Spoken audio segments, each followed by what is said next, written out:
महाराज जी, श्री जी मैं पढ़ाई पूरी की और मैंने श्री जी से कहा कि मैं अब क्या करूं। तो उन्होंने मुझे कुछ संकेत दिए थे कि आप सरकारी में जाइए और प्रभु की सेवा करिए। फिर सफलता नहीं मिल रही उसमें एग्ज़ाम में, और अब उनका प्रभु ये तो गलत हो गया। इनके भाग्य में हमने लिखा था 6 श्री, और आप सफलता नहीं प्राप्त कर। दोनों बातें झूठी है ना। जैसे कुबेर का अथाह धन का खजाना, त्रिभुवन का खजाना वही है। जिनकी कि दोनों किडनी खराब है। तो जो भी लोग सरकारी नौकरी यानी कि गवर्नमेंट जॉब की तैयारी कर रहे हैं, उनको लेकर प्रेमानंद जी का क्या निर्देश है, वो क्या दिशा निर्देश उन लोगों को दिए हैं, उसके बारे में इस वीडियो में आपको बताते हैं। क्योंकि सबसे पहले आप लोग प्रेमानंद जी का बात सुन लीजिए, जो भी सरकारी गवर्नमेंट्स का एग्ज़ाम का तैयारी कर रहे हैं, या स्टेट का एग्ज़ाम, या फिर यूनियन के एग्ज़ाम का, तो उनके लिए बहुत ज़्यादा ज़रूरी वो दिशा निर्देश बताएं कि गवर्नमेंट जॉब की तैयारी कैसे, क्यों, कब करनी चाहिए भी या नहीं करनी चाहिए।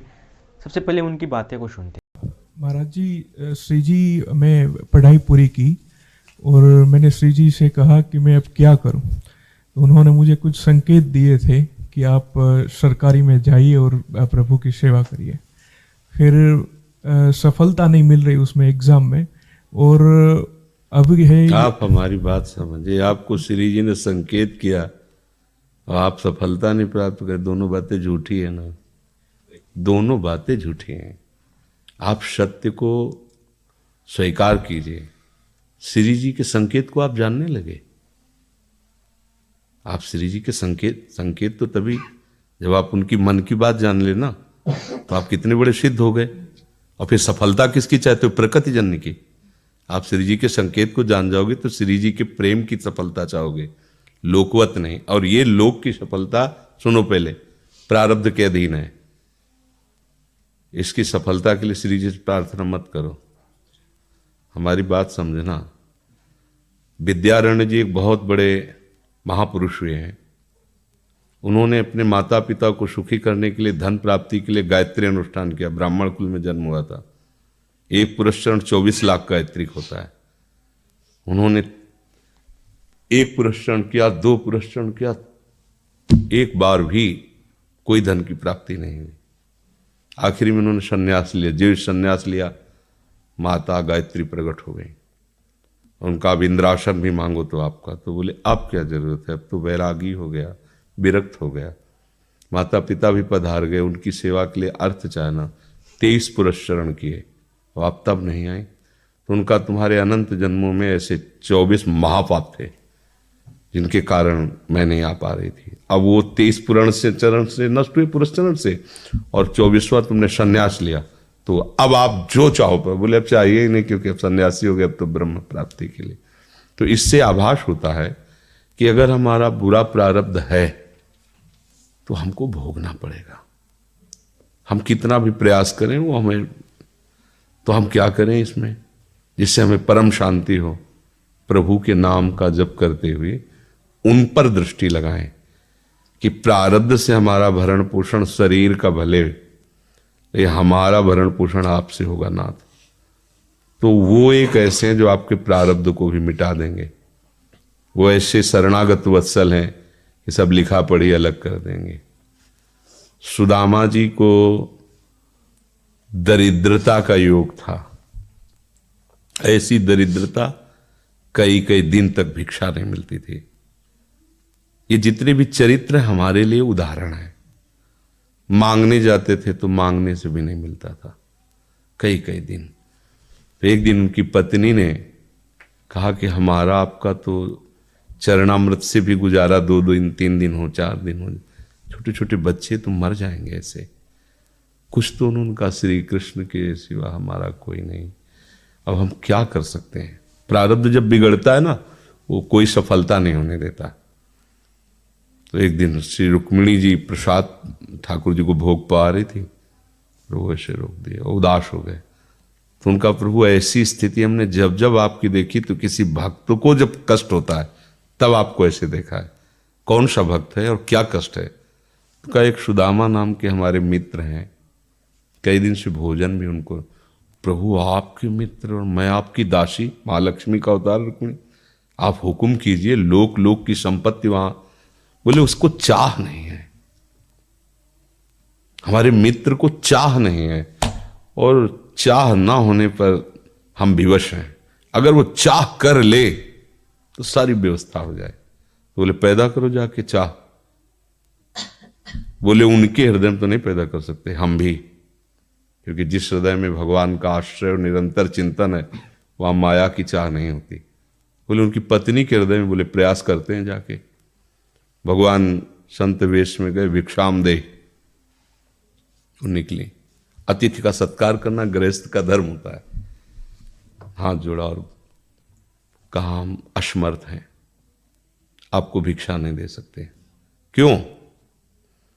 बोले हम अपवित्र हैं, हमारे ऊपर सूतक लगा हुआ है। किस बात का सूतक? हमने एक पुत्र जन्मा है। तो ठीक है, हम 10-12 दिन बाद आ जाएंगे। बोले नहीं, आजीवन अपवित्र रहेंगे। तो ऐसा कौन सा? बोले दरिद्रता रूपी। विद्वान की पत्नी है तो ऐसे उनका दरिद्रता रूपी पुत्र का जन्म, अर्थात सीधे कि मैं नहीं दे सकती या देने योग्य नहीं, ऐसा न कहीं कहा, मैं अपवित्र हूं। तो उनका दरिद्र कैसे हो सकती हो? जिनके पति के मित्र द्वारिकाधीश भगवान श्री कृष्ण है, वो दरिद्र कैसे हो सकता है? एक बार कहो ना अपने पति से। चले गए। जो सुदामा जी आए तो उन्होंने कहा कि देखो आज एक अतिथि आए थे, उनको मैं कुछ नहीं दे पाए, मुझे बहुत कष्ट है कि मेरे पुत्र और आए हुए अतिथि का भी हम स्वागत नहीं कर सकते, उनका भरण आपके मित्र द्वारिकाधीश प्रभु श्री कृष्ण है। सुदामा जी ने कहा, बोले चले जाओ ना, वो कुछ न कुछ सहयोग कर देंगे। तो बोले हम ऐसे मित्र नहीं बनाए कि वो हमारा सहयोग करें, कभी नहीं, मर जाऊंगा, पर उनसे ये नहीं कहूंगा कि आप हमारा। बोले मत कहना, दर्शन के लिए तो चले जाओ, वो सुना है इतने उदार हैं कि वो जाने पर ही दे देंगे। सुदामा जी ने कहा दर्शन के लिए तो जा सकते हैं, बहुत दिन हो गए, ठीक है, पर मित्र के पास जाए तो कुछ लेके जाना चाहिए, मेरे पास तो कुछ नहीं है ना। पड़ोस में जैसे किसी से मांगने गई तो, अरे समय जब बिगड़ता कोई नहीं होता साथ। एक ने थोड़ी उदारता दिखाई तो चावल पछोरने पर जो आगे कणका होते चावल के, जो प्राय वो लिए सुदामा जी ने कहा हमारे प्रभु भाव के भूखे, कुछ ले जाएंगे, खाली हाथ तो नहीं है।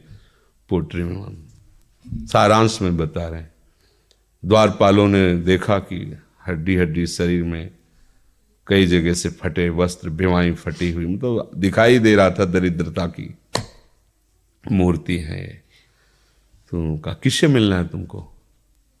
तो उनका श्री कृष्ण से। बोले संभाल के बोलो, क्योंकि पार्षद है, अनंत कोट ब्रह्मांडों के नायक प्रभु के ऐसे बोले कोई श्री कृष्ण को ऐसे गली आए, उनका जाके तो तुम बोलो ना, श्री कृष्ण से जाके कह दो कि एक सुदामा नाम के ब्राह्मण आए हुए। पार्षद गए, वो प्रभु बड़ा अजीब आदमी है, आपका नाम बिना किसी सभ्यता के ले रहा है। वो कह रहा श्री कृष्ण से कह, सुदामा कूद पड़े, भगवान दौड़े। वो पार्षद, वो सब की ब्रह्मा जी शंकर जी आते हैं तो वहां खड़े रहते हैं घंटों, भगवान ऐसे भागे जाके। सुदामा जी को पता था ना, हमारे रुक्मिणी जी के महल में रुक्मिणी जी के पलंग पर बैठाते हैं, स्वयं चरण पखारते हैं सब। अब ये वैभव, क्या हालचाल है, कैसे हो? प्रभु आप सब जानते हो, आपकी बड़ी कृपा है। तो ब्याह हो गया, हाँ ब्याह भी हो गए, बच्चे भी हो गए। हमारे पास आए हो तो कुछ तो लाए ही होगे। अब वो सड़े से कपड़े में चावल, कैसे बड़ी बड़ी वो वैभव, महारानियां सब भगवान का। चुप ऐसे। बोले देखो फिर चूक कर रहे हो, हमारे हिस्से की चोरी पहले की थी और फिर चूक कर रहे हो। और उन्हें हिम्मत नहीं पड़ रही थी, इतने महामहिम प्रभु को कैसे हो तंदुल। भगवान ने ऐसे छीला, ओहो आज तक मुझे ऐसा स्वाद नहीं मिला। भगवान बड़ाई कर रहे, देखो रुक्मिणी जी की आंखों में आंसू आ गया वो दृश्य। भगवान पकड़ लिया हाथ, बस प्रभु हम आपकी सिवा नहीं रह सकती हो। भगवान तो सुदामा जी का स्वागत समान कुछ दिन, अच्छे कपड़े पहनाए। जब चलने लगे ना तो भगवान की तरफ वो देखते, मतलब कामना नहीं, पर कि देखा पत्नी कह रही थी जाओगे कुछ न कुछ, चले प्रभु, हाँ ठीक, इधर से ऐसे चले जाना, हाथ भी खाली। प्रभु ने कहा देखो ये कपड़े जो है ना महंगे हैं, रास्ते में तुम्हें चोर बदमाश तुम अपनी पोशाक पहने इनको उतार दो। बोले बड़ी कृपा, कपड़े भी उतार रहे और रास्ते में सोचे देखो निगेटिवली सोच रहे, मेरे श्री कृष्ण मुझे कितना प्यार करते हैं। उन्होंने इसीलिए नहीं दिया कि दरिद्र कहीं संपत्ति पाकर मतवाला होकर मुझे भूल न जाए, मुझे कितना प्यार करते हैं। प्रभु के प्यार में मगन होकर सुदामा पूरी खड़ी जैसे द्वारिका, तो उनको भ्रम हुआ कि मुझे लगता है चलते चलते मैं पुनः द्वारिका आ गया। तो वहां पूछ रहे हैं कि ये किसका है। भगवान के पास विधाता है, उनका प्रभु ये तो गलत हो गया, इनके भाग्य में हमने लिखा था क्षय श्री, ऐश्वर्य का नाश, जीवन में नहीं ऐश्वर्य, क्षय श्री। भगवान ने उसका उल्टा कर दिया यक्ष श्री। जैसे कुबेर का अथाह धन का खजाना, त्रिभुवन का खजाना वही है कुबेर के पास, ऐसे कुबेर का खजाना यक्ष श्री।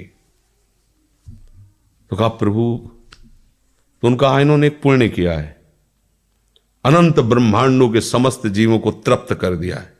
प्रभु खुद को खाने को नहीं तृप्त, बोले मेरे रोम रोम में करोड़ करोड़ ब्रह्मांड वास करते हैं और इनके तंदुलों से मैं तृप्त हो गया, अनंत ब्रह्मांडों का भंडारा हो गया। उसका जो पुण्य होता है लिख दो इनके भाग्य में। अब किसी की चलेगी प्रभु के आगे? तो एकमात्र प्रारब्ध को मिटाने वाले भगवान है, कर तुम अकर तुम अन्यथा कर तुम। तो आप भगवान की शरण होकर उनका नाम जप कीजिए और उनसे प्रार्थना कीजिए कि आपको उचित लगे तो समस्या का समाधान कर दीजिए, नहीं तो मुझे समस्या से लड़ने का बल और विवेक दीजिए, बात बन जाएगी।